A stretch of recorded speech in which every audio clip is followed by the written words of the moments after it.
Workers from South Africa's biggest labor group gathered in cities across the nation's 9 provinces for a one-day strike to protest against corruption that it says is thriving under President Jacob Zuma's administration.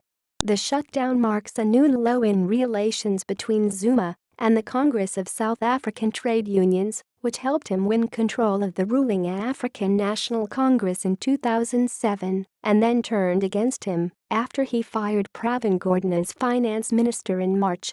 That move prompted S&P Global Ratings and Fitch Ratings Limited to downgrade the nation's credit assessment to junk.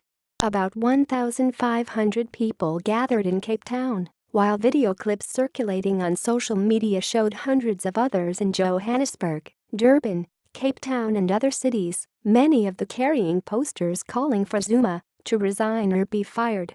The response to the strike call is still being assessed, says Pamela, a spokesman for the Union Federation, said by phone on Wednesday. The president has been implicated in a succession of scandals, including allegations that he allowed wealthy businessmen to influence government appointments and the issuing of state contracts, a practice known locally as state capture. The scandal has affected global companies such as accountants KPMG LLP and consultancy McKinsey Co, which have been implicated in facilitating, being party to or turning a blind eye to their deals. This strike is about sending a message to both government and private sector that as workers and citizens we are tired of corruption, Bikim Chalanshali, General Secretary of the 1.7 million member COSATU, told reporters in Johannesburg on Tuesday. Economic pressure.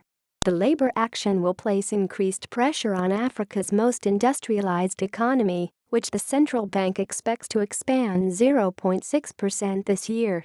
It may also further dent business confidence, which fell to its lowest level in more than 3 decades last month. COSATU is taking to the streets just 3 months before the ANC is scheduled to elect a new leader to replace Zuma, 75.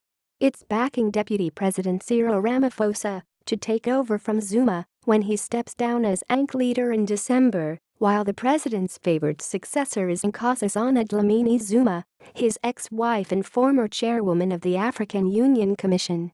Wednesday's series of marches and protests that target corruption and state capture are also targeting Mr. Zuma and his succession faction in the ANC. Gary Van Staten, an analyst at NKC African Economics in Parle, outside Cape Town, said in emailed comments, "If the labor movement can produce a show of force reminiscent of its halcyon days, that would prove a major boost to the aspirations of Mr. Ramaphosa. If it fails to do so, then Mr. Ramaphosa may be damaged by the development."